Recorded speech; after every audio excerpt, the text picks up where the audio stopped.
Today's topic is This Isn't Your Dad's History Class, Using Digital Primary Source Documents to Build Academic Content Knowledge. This is part two of a three-part series. And at this time, I'd like to welcome Shelley Sievers to this Tech and Tell. Shelley, welcome. You are on. Thank you, Anne-Marie. Good day to everyone. Great to have you here with us on a Friday before a long weekend, so a lot to look forward to. I am delighted to be back to present part two of This Isn't Your Dad's History Class. If you did not get to join us last week, or if you're listening to the recording of today's presentation, I encourage you to go back to part one and give it a listen and take a look at the information that we shared. That's not to mean that you'll be lost during today's presentation, because we're going to do a review and we're going to introduce new information. So don't feel like you'll be lost today if you did not get to participate in part one. So I welcome you all. First of all, how do you like those pictures? Last week and this week, and I promise you again for February the 1st, I will have some new pictures to share with you. Of course, these are examples of primary sources, and that's the big topic that we have within this three-part series. And so I wanted to show you really good examples of primary sources. I think my favorite on this page is the sugar ration card. Think to yourself, how would you deal with rationing sugar? Well, we are human beings, and when we're told we can't have something, that's when we want it the most, right? Something for you to think about. As I did during part one, I shared this that was provided to us and to the world by Dr. King. He said this in 1963. We are not makers of history. We are made by history. I hope that you will continue to consider these words from such a great leader. These are the series objectives. I shared these in part one, but I want to go over these with you with a quick review. We are in the midst of understanding the importance of teaching history and primary sourcing, discovering close reading strategies to analyze primary sources and graphic-based information, explore the use of primary sources to build academic content knowledge, learning how to focus your instruction with primary resources, and learning how to use web-based resources. For example, we got into Reading Like a Historian and the National World War II Museum in New Orleans. Both of these sites and others teach us sourcing, contextualization, close reading, and of course, cooperation. So during part one, we delved into high school equivalency history and writing requirements.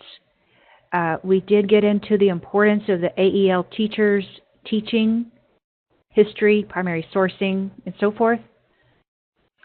Two terrific web-based resources, again, Reading Like a Historian and the National World War II Museum in New Orleans. And I do have the two bit.ly links there for you. Leanne has a question, and I want to address that now before we go further. Thank you, Leanne, for this question. Is there a video available of the Part 1 webinar? Yes, indeed. You are in luck. All of the Tech and Tell webinars are recorded with the slides that we use, of course, with the audio of the presenters, and also of the websites that we share. So take a look in the PD portal, sign in, and go to, it's easiest for me just to go to the search field and type in Tech and Tell, and you can look at the full menu of what's available for you. I highly encourage all of you to go back and view any and all Tech and Tells, because they are just simply terrific. Anne-Marie would not allow anything mediocre. Isn't that right, Anne-Marie? Well, thank you for that. And I want to jump in. Great question, Leanne. Real quickly, I just want to just share just a statement about the time frame. We have 3 fantastic webinar series: Manager Mondays, Workforce Wednesdays, and the Tech and Tell. So this series, part 1, part 2, and part 3, there's usually, depending on the post-production, there's usually about a 3 or 4 week lag time, sometimes Mm-hmm. sooner, okay?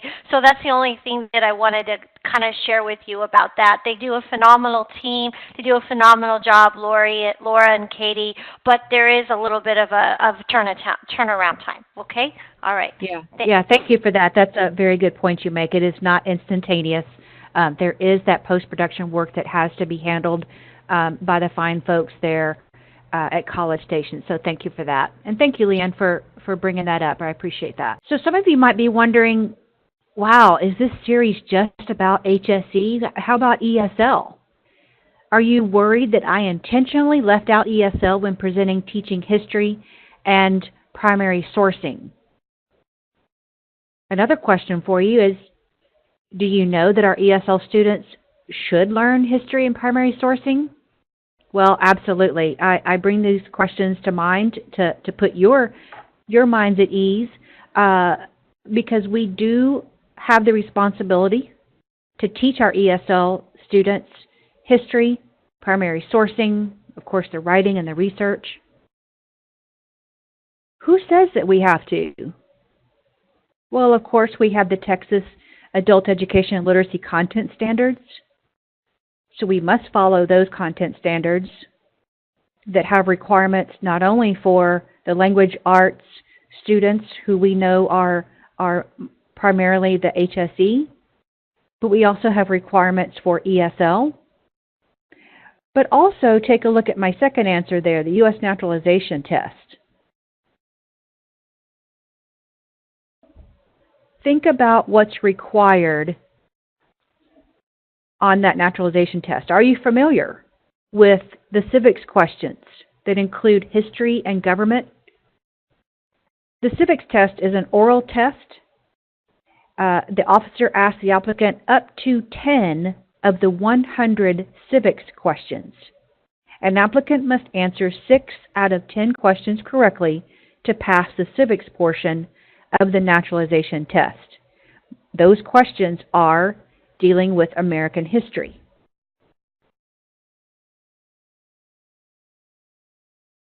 I wanted to take a look before I move on. Kelly has a comment here that is intriguing to me. I share the National World War II Museum and museum sites with all of my EL Civics instructors. Thank you for that. That is a great favor to me and to all of us who are sharing resources to get the word out. And we are greatly appreciative that you're passing that along.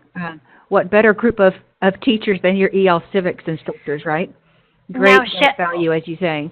Shelley, can I jump in? I want to say, Kelly, we were hoping. That is so awesome that you did that because we're thinking that these webinars, the 3 hours of what Shelley is doing, plus the museum webinar, are 4 hours of great information to share with teachers because it's primary sources. So thank you for that, and just kind of spread the word if you can because, that's 4 hours of professional development, and after today, you're going to see even more websites that can go together. So, thank you so much for that. Mm-hmm. Okay, I'll be quiet now. No, I appreciate you you jumping in and helping me, Anne-Marie. Okay, let's see. How about those Texas content standards? Everybody have them memorized by now? No? Well, then you're like me. You have the website that brings up the PDF form bookmarked so I can get to it very quickly. I really try to stay away from so much paper. I prefer the electronic version. And so I have the bit.ly address here for you if you don't have yours already bookmarked. So I'm going to take just a couple of seconds here and ask a favor of Anne-Marie to copy and paste that into the chat pod. Last week during part 1, I introduced or reminded everyone, if you're already using it, how awesome bit.ly.com is. That's bitly.com. It's a free service to obtain a shorter web link, a URL. Because so many websites, their addresses are as long as our arms, and so it's nice to have this service to shorten that up to something a little friendlier. So this is the bit.ly address that I created for the Texas AEL content standards. Okay? All right. Thanks, Anne-Marie. Appreciate you putting those over. So let's take a look at what those standards are for ESL. We've got subarea 3.3, which is the reading skills. We've got subarea 3.4, our writing skills.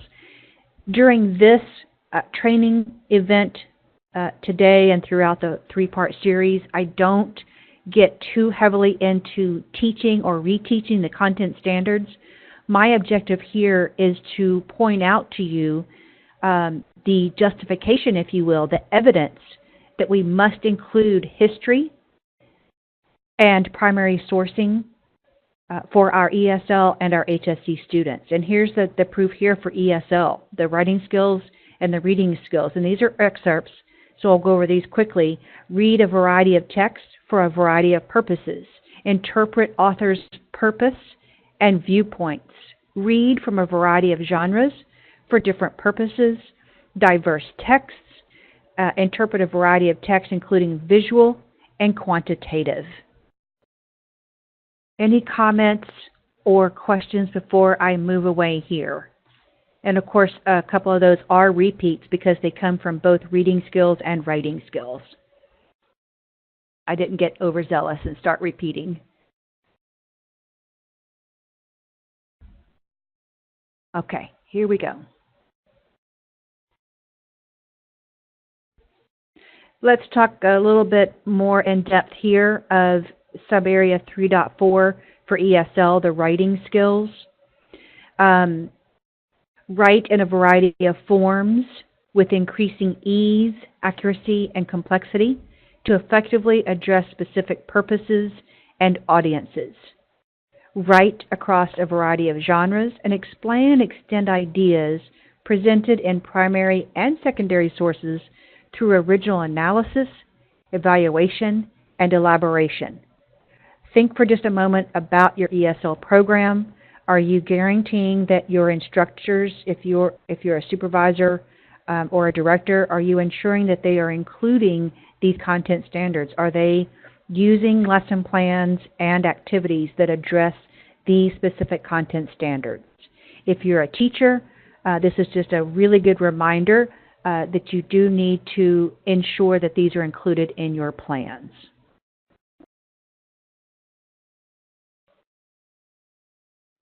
Now, let's address the English language arts and literacy. We typically think of this group as our HSE, but these can include requirements for ESL as well. We've got subarea 1.2 is reading, 1.3 is writing, and 1.5 is research. Let's make certain of what we are truly required to teach our English language arts students. Informational text for what they suggest about a historical period and cultural context in which they were written. Maybe varied genres, gathering sources to determine, locate, explore, and systematically document a broad range of relevant resources. And what about evaluating the validity and reliability of resources? Well, take a guess of where I got these examples, these excerpts. You're exactly right if you guess that they are straight from the Texas AEL content standards. So I will leave it to you to further study the content standards, to revisit those, to maybe prove me right or wrong. Okay. Recap questions and comments. So we have our reasons and requirements. We've got the content standards. We talked about the naturalization test. And of course, again, we can't forget the HSE test batteries, GED, HiSET, and TASK. Those require great skills in social studies and writing responses. Anything you want to recover here? Oh, absolutely. Anne Marie wrote this as a great comment. This helps our students prepare for tackling the rigor, I put that in, for the college level courses. Absolutely. You're exactly right. Anything else? I like this small group. Of course, we're being recorded for future training events, but I appreciate you being here. A small group allows everyone here to make comments, ask questions whenever you desire. So I just want to open that up to you. I want to move on to just a short definition of primary sources. Immediate first-hand accounts of a topic from people who had a direct connection with it. Here are some examples: newspaper reports with eyewitness accounts, photographs, videos, audio recordings that capture an event, speeches, diaries, letters and interviews. It's exactly what the people involved said or wrote. Also, data sets, survey data, such as census or economic statistics. Make sure you got that, because here's a little exercise. Let's all take part of this exercise, and I want you to pick out which of the following is a primary source. There is a hint, more than one correct answer. Take just about, 30, 40 seconds to pick out what you think to be of that list is a primary source. President Roosevelt's infamous speech transcript, an Army soldier's 1944 diary, a book review of psychological effects of World War I, The Trail of Tears, an annotated bibliography of southeastern Indian removal,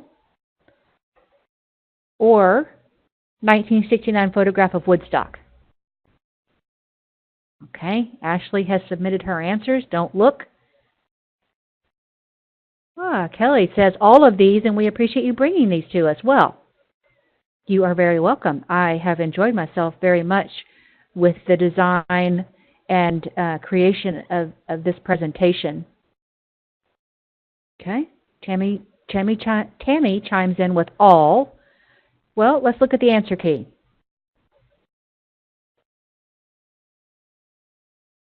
It's three of them.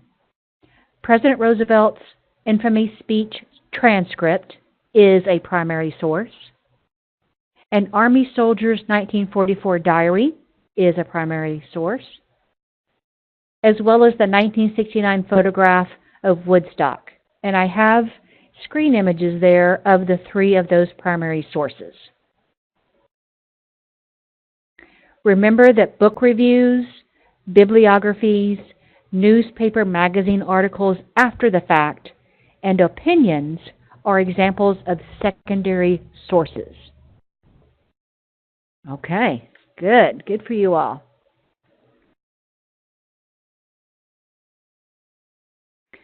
So many of you are familiar with, perhaps even experts in, the close reading strategy. Close reading is sustained reading of grade-level appropriate complex texts to examine their meaning thoroughly and methodically, ultimately arriving at an understanding of the text as a whole. In order for students to learn the skill of close reading, teachers must set a purpose for reading. They must direct students to examine and analyze text at a deep level of critical thinking, focus on word, sentence meaning, and focus on development of events and ideas. Help students learn how to monitor their own understanding of the text and determine what is important, and to make inferences based on what they have read. This information comes to us from Dr. Cummins, who wrote Close Reading of Informational Texts, which is an assessment-driven instruction. So I make sure that I properly cite there. Close reading is not skimming for answers. Much of what we call school reading falls into this category. Students who are preoccupied with completing an assignment that requires locating literal information rather than deep comprehension can bypass reading and skim for details that could be copied down. Although the work may be acceptable, there is no evidence that comprehension has occurred. Surface processing. This is a reference to reading without thinking about what the author is trying to communicate. Students see the words but do not engage in an inner dialogue. They are only reading to, quote unquote, get it done. Teachers often hear this: I read it, but I didn't understand it. Or they'll say, I read it, but I don't get it. You've heard that before, right? And then finally, another characteristic, reading and forgetting. This is when students fail to employ proficient reading strategies. They are unlikely to learn from their reading, and as a result, the information is not internalized and is susceptible to rapid forgetting. In addition, students are unable to demonstrate carryover from their reading to class discussions, follow-up activities, and assessments. In each of these scenarios that I just shared with you, there is an absence of higher level thinking. When students are engaged in close reading, they are thinking on a higher level, and the result will be deeper comprehension. I love research, and when I do it, I go deep. And so I'm very delighted to have found such a great resource provided by the National Humanities Center. They have a program called America in Class. I have the bit.ly link there for you, and I'm sure that Anne-Marie will post it up for you. And we're going to go out. I want to share my screen with you so that I can visit that site, give you a really short tour. And I'll bet you're going to want to bookmark this one. I'll give you a chance to copy and paste that into your URL address bar there. And if you want to tour with me, or if you just want to take a look at my screen, that's your choice. Look at how fantastic this is. They offer webinars.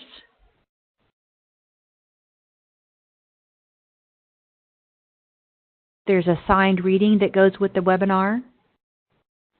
There's a PDF here that you can take a look at. You can download it for free. And the seminar recordings are offered here at the bottom on the right-hand side. No, Leanne, to my knowledge and my research, this does not require creating an account or any type of membership. If you learn something different, I'll trust that you'll let me know if you were required to create an account. Unlike the other resources that we have to share today, reading like a historian and the museum in New Orleans, those require free accounts.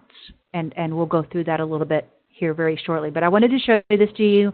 I think it's pretty cool. I don't have any recent first-hand experience with taking the webinar, but you can bet that it's on the top of my to-do list. It seems like something I would enjoy doing maybe on a day off, like Monday. Okay. All right, let's get back to the slides. Another great resource that I found for you is provided to us by the National Endowment for the Humanities.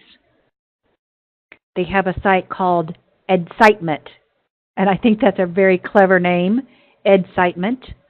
There's the bit.ly URL for you. Now, this site provides to us links to other websites and references to resources available through government, nonprofit, and commercial entities. What I found that was really useful and helpful as I prepared for today's presentation the close reading guides, as well as the close reading webinars. Again, their program is called Excitement. There's the bit.ly URL. It is posted into the chat pod, so you can copy and paste. And let's go out together and take a look. Let me share my screen with you. Okay, here we are at the Best of the Humanities on the web from the National Endowment for the Humanities. Of course, they are a government program, so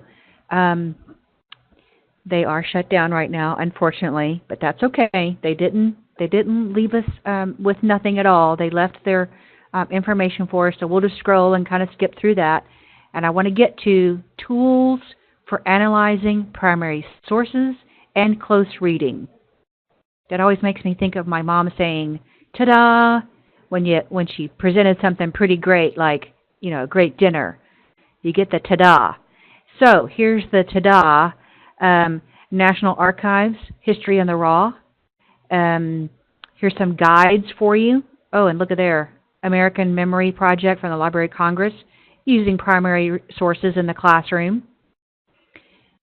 Coming down to the close reading guides, Harvard University Library, how to do a close reading, reading critically.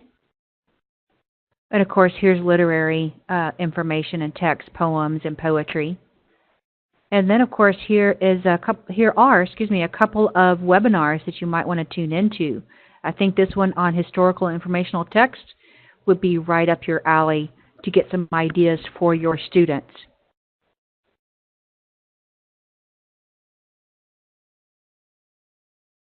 Pretty good looking stuff, right? Pretty exciting. I want to show you this. How to do a close reading. Of course, it takes us out of the site. That's okay. Now, look at where we are. The Harvard College Writing Center, how to do a close reading. Look, there are examples, how to begin, not examples, I'm sorry.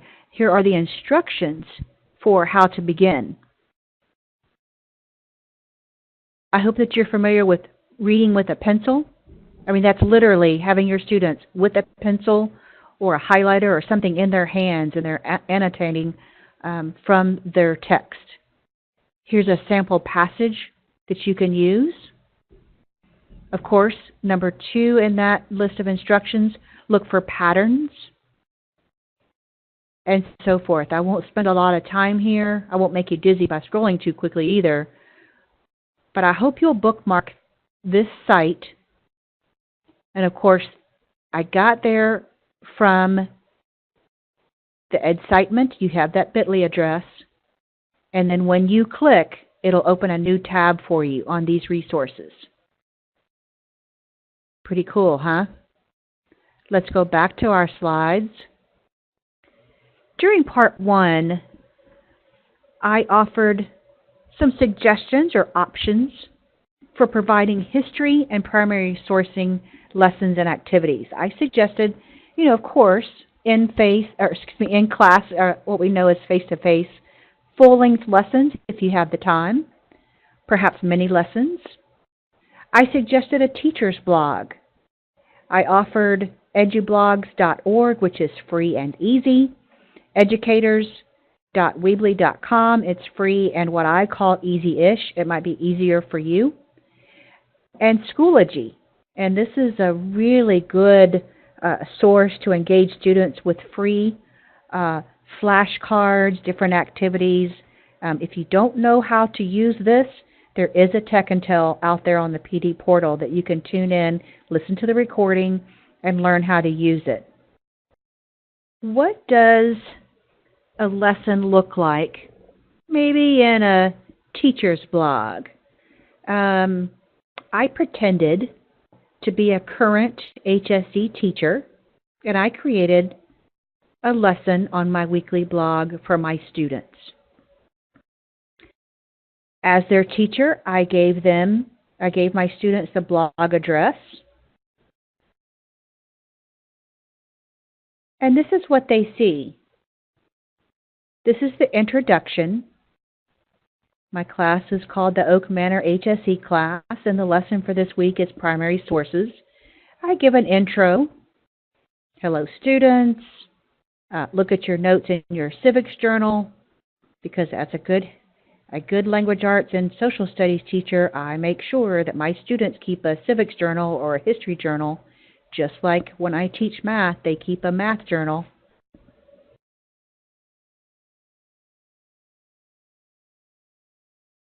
And I give them this little quick quiz. I ask them which of the following is a primary source. I give them a hint.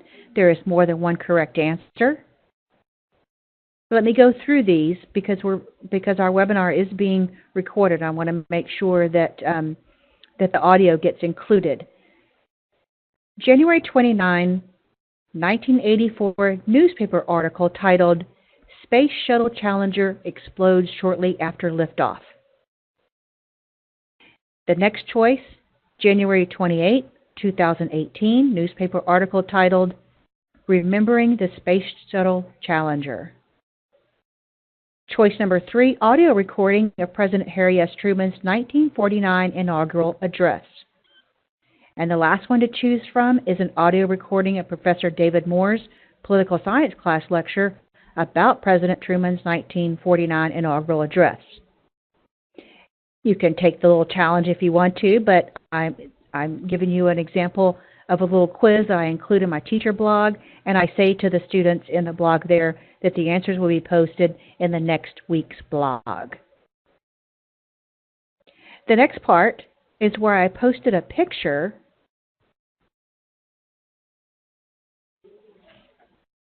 and I gave them this assignment. In your civics journal, describe what you see in this picture. When and where do you think this picture was taken? You must explain your answer. I know you all have ideas about that picture already, right?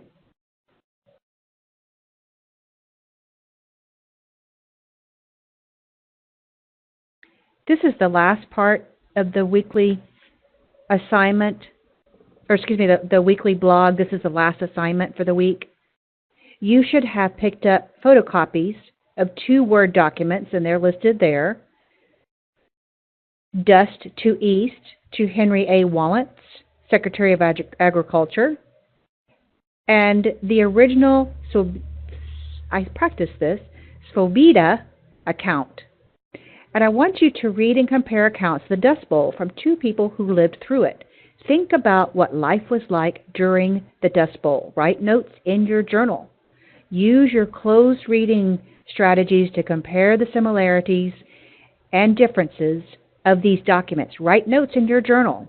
Write at least 3 paragraphs answering this question. What caused the Dust Bowl? I'm going to stop here. I want to share my screen, and I want to show you what my blog actually looks like.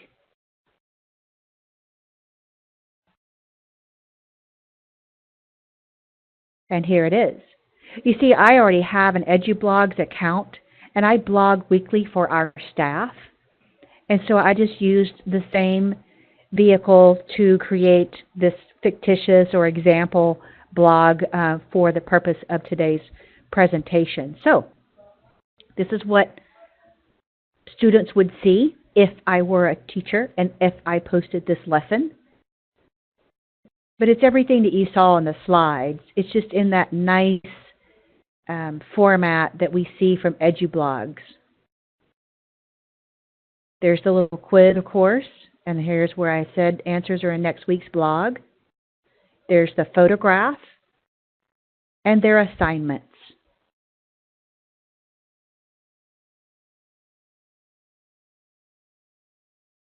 Okay, let me go back to my slides. And I want to take a quick pause here. I want to check the activity in the chat pod. I think there's a lot of conversation that I might have missed.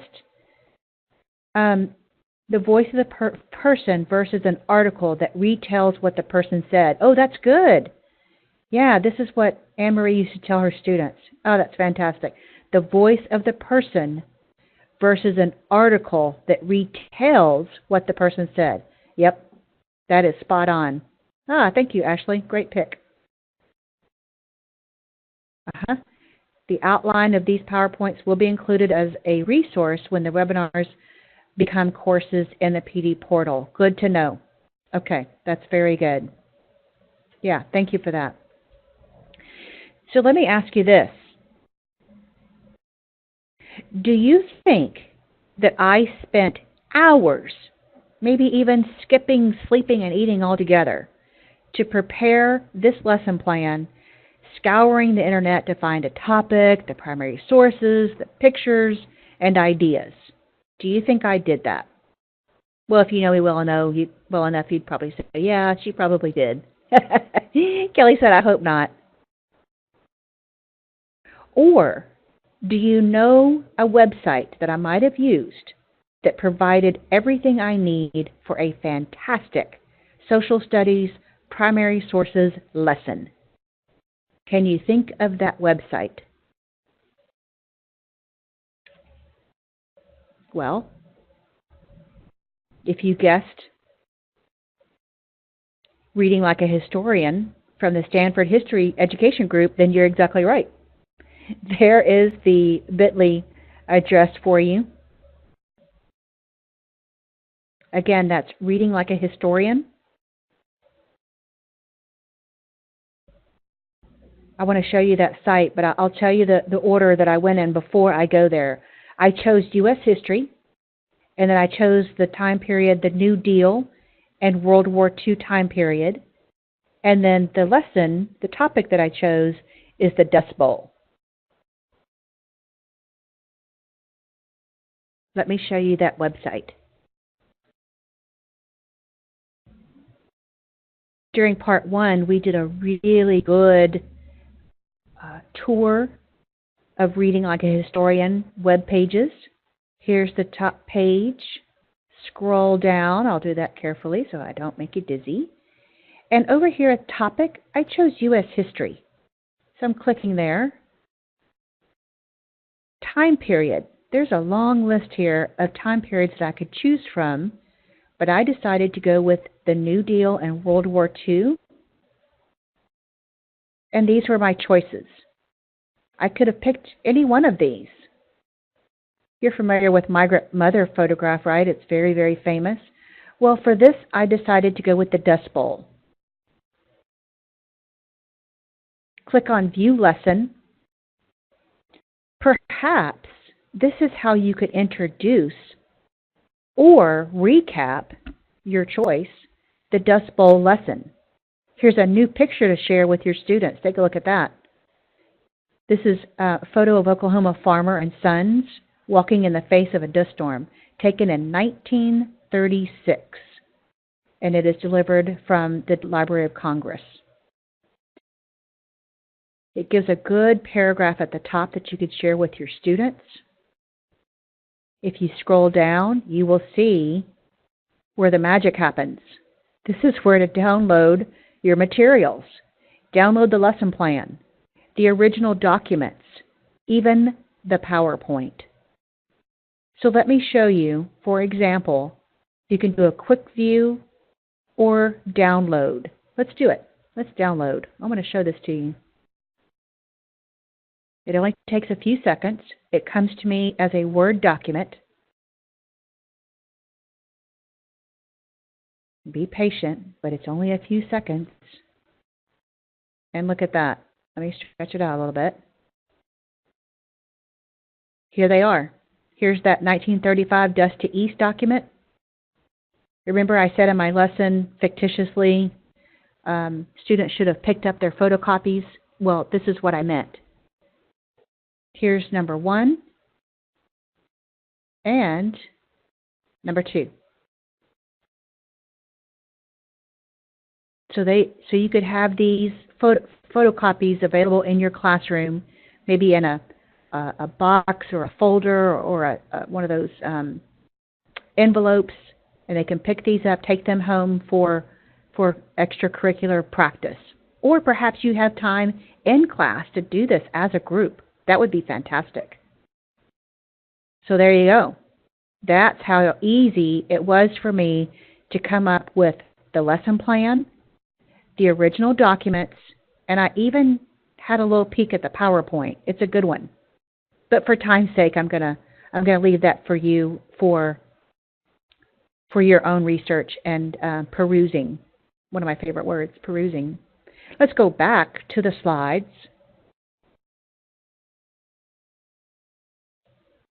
where I get to say, guess what? You have a lesson plan with materials ready for next week. You're welcome. Yeah, this is pretty exciting. We, as teachers, maybe we have moved on from the classroom. Maybe we're mentors to instructors to teachers now. Whatever our role is currently, or maybe in the future, we want to have materials that are readily available because we simply cannot stay up all night, skip meals, to prepare lengthy lesson plans, to scour the internet for the perfect photograph to go with our lessons. And so that's why it's a great, great pleasure for me to do a little bit of this homework for you and present these materials. I do hope that you'll follow Kelly's lead, follow Ashley's lead, and others who are sharing these resources, providing the information, hey, go out there on the PD portal and take a look.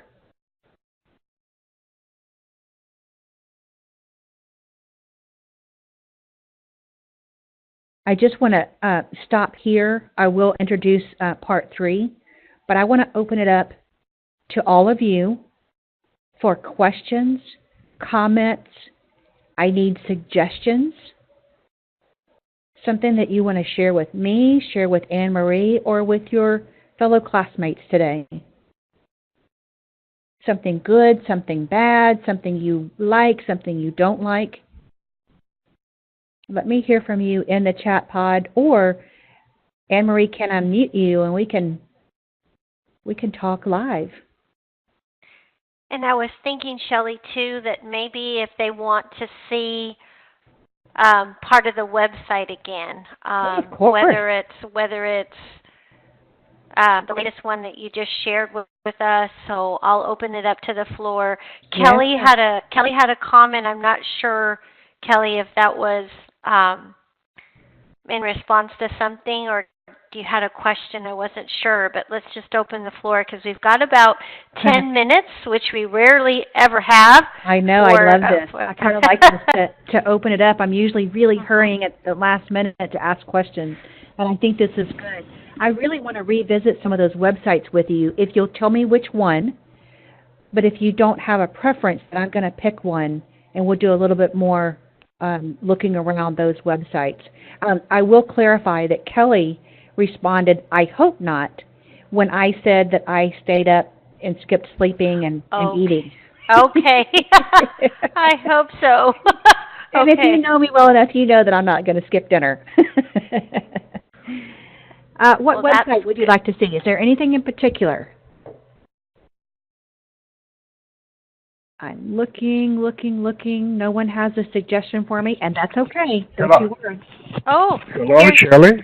Hi, Raimondo. Yes. Thank you very much. That was a very good presentation, very informative. Oh, thank you. And I know we can always go back and watch the webinar again, but I wonder if you have like a sort of PDF document where we can see just the sources. I think those are excellent. Just so we can abbreviate time and not to watch the webinar, but just the sources. I love that idea. What do you think, Anne Marie? Let's go ahead and mute Raimundo. Okay. I think that Raimundo, if you can clarify for me in the chat pod, do you mean all the bit.ly links? Is that what you mean? Yes, that's exactly. I'm sorry to speak for him, but yeah, he was saying, could we create maybe a PDF document with the list of resources that we used certainly in part one Mhm. and today in part two and again in part three, so that they don't necessarily have to go back through the recorded webinar in the PD portal. Mhm. I think that okay, so I think what we could do is if you want to just grab if you want to grab those resources in a Word document, we can post them um, Hmm. I can Hmm. send them to everybody. I'm not sure if you want to do. Let me think through this, Raymond, That is and where we want. super easy. Yes, Yeah, I will yeah. have them. I'll put them into a nice list, of course, identifying, which one is what, and then give the URL bit.ly. That way, I will then send it to you, Anne Marie, and you can Mhm. just shoot that out to everyone that participated. Yeah, I think that's a great Mhm. idea. Okay. Hmm. Okay. So Super easy. Yeah. if you would do me a favor and just put the title and then the bit.ly link so they can click on it. And then what I will do, everybody, and we're gonna sidestep for a minute so I can kind of explain something to you, is that how many of you, and we're gonna take a sidestep here for a minute since we have a few minutes. How many of you are familiar with accessibility and what that means? Because it is very important to us in an education. So, what do you think accessibility means? When we talk about accessibility of online materials, what does that mean? Ashley, shush. Tell Ashley, shush. She knows the what answer. what do you think that means? Okay, so there's quiet. Here's a learning moment. I know where they're thinking, they're typing. They're typing away. Okay. Oh, actually, Kelly, good thinking, but a little bit different. So basically, in a nutshell, okay, so allows for people without the finances. Okay, interesting. Okay, so basically, those are all what accessibility can mean. But when I say accessibility of digital materials, I am specifically talking about actually federal law that says under the Americans with Disabilities Amendment Act of 1974, or actually not. Okay, let me back up. The ADA Disabilities Act is the first one, and then we also have what's called Section 508 of the Rehabilitation Amendments Act of 1974. And basically, what that says is that educational entities must, if they're receiving federal funds or if they're just an educational entity, period, must make all digital materials accessible for people with disabilities. So, back to this resource that Shelly's going to provide for me, I'm going to have to tweak it because if we put the name of the website and then the bit.ly link, that's not accessible to people with disabilities. And so when I post it in the PD portal, we've got over 5,000 users of our colleagues, and our colleagues may have disabilities, both unseen as well as disabilities that we can see. So, as an educational entity and as an organization that receives federal funds by law, anything that we post in the PD portal that's open to everyone needs to be accessible, or we try to make it accessible. That's why the PowerPoints are no longer available, because I have to take that and I have to create it into an accessible document.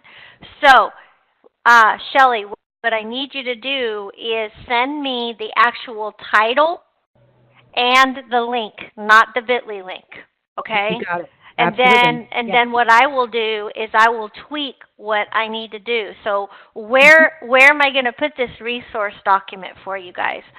What I'll do is when she sends it to me, I will put it in the Tech and Tell community of practice with the title of This Isn't Your Dad's History Class. So you can find it in a folder. And that's why we don't post as many things in there anymore, is because of the accessibility issue. So does that help a little bit, or did everybody go to sleep? They're not sleeping. Did that help a little bit? It's actually really fascinating, and you'd be surprised. And it's just near and dear to my heart as being a special ed teacher. So it's just very important because you never know. When at any point a person may become disabled, and it's just always important to remember. So, accessibility means making sure that all digital materials are accessible to people with disabilities, just like their counterparts that don't have a disability. So, anyway. Absolutely, absolutely, yes. Yep. And Deanne is exactly right. Accessibility referring to Mhm. ADA Yep. requirements. Oh Yep. yeah, Yep. absolutely. Exactly. And Kelly, and also the Americans with Disabilities Act came before Section 504, and Section 508 is actually part of Section 504. And the American with Disabilities Act is a law that went into effect to help people with disabilities that were being discriminated against in the educational setting. And so that is the overarching law that is there to protect people with disabilities. And then Section 504 of the Rehabilitation Act focuses on federal agencies have to comply with Section 504, 508. And then if you are an educational institution that receive federal funds, like adult ed, right, or receive federal funds, then that's part of that. And if you have time in your infinite, free time that we all have, take a look at the webinars that are in the PD portal about the ADA, Americans with Disabilities Act, that were done by the Southwest ADA Center. Dr. Diego de Maya, well, actually, Juris Doctorate, is an attorney, and he did the webinars for us for trained PD, and he is actually blind, and he went to law school being completely blind, and so he did these webinars for us with the benefit of a screen reader in his ear, and it was amazing.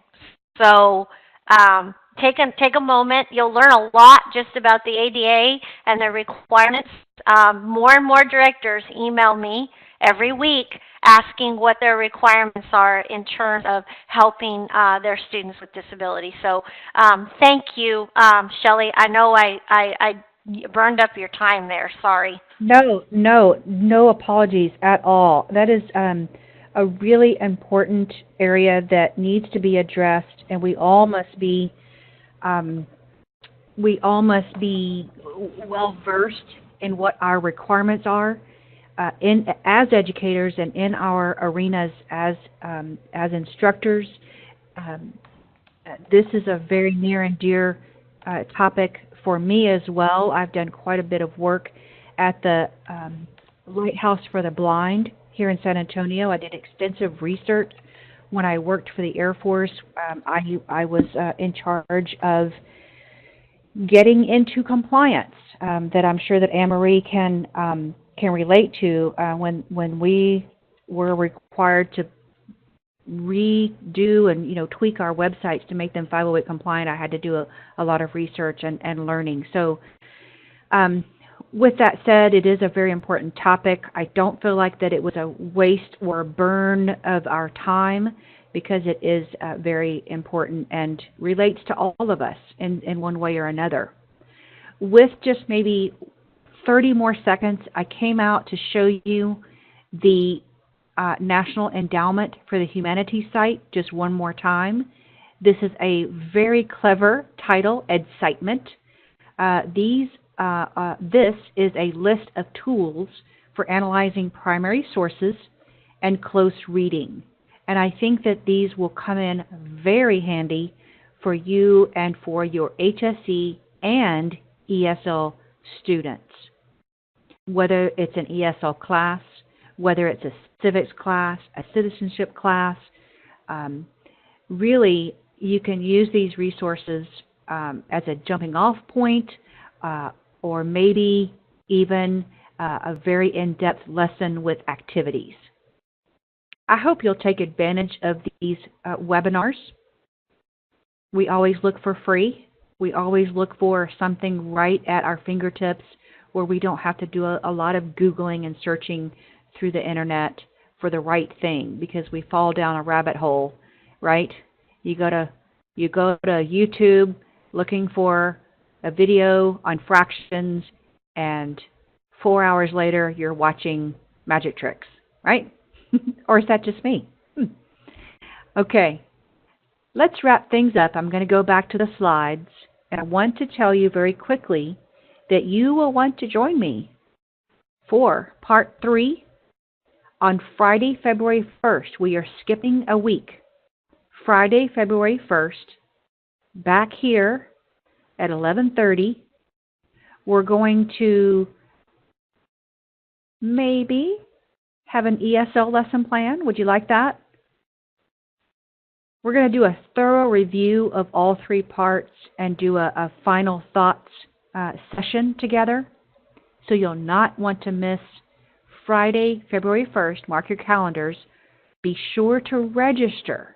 Okay, be sure to register in the PD portal so that you'll have quick access on the day of. Questions, comments, anything you want to share before we close out today's, what I think was a pretty fantastic webinar because you all made it great. I love the participation. I love it when you ask questions or offer comments. It makes it feel like I'm with you at your workplace or with you at your dining table participating in this webinar. I feel like we have such a great sense of community, which is very, very important when we can't be together in the same building, same city, right? All right, this is me. I want to thank you all for joining me today. Look forward to seeing you for the next Tech and Tell on February the 1st. Thank you Thank you very much, Shelley. Thank you, Raimundo.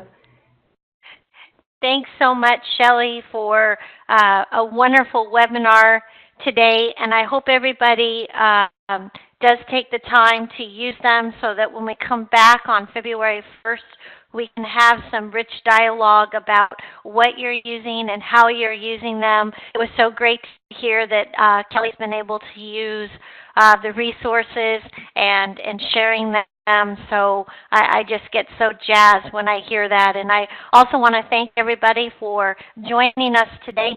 And have a wonderful weekend, whatever you plan to do. I don't know about all of you, but I'm gotta wrap the pipes. My goodness, in Houston. I mean, they've got us all revved up for this Arctic blast of air that's supposed to be coming on Sunday. So it's like, oh my goodness. But anyway, summer will be here in Houston before I know it, and so I'm going to take this cold while I can. So once again, everybody, if you have Monday off, I hope you enjoy it. Just as a reminder, I'll get that resource in the Tech and Tell community of practice just as soon as I can with those resources. Ray, thanks for suggesting that. And once again, I want to give my hats off to Shelley for an amazing webinar. So take care, everybody. I'll leave the room open, as I like to say, for just a few minutes for last-minute questions. And until next time, take care, everybody. Bye-bye.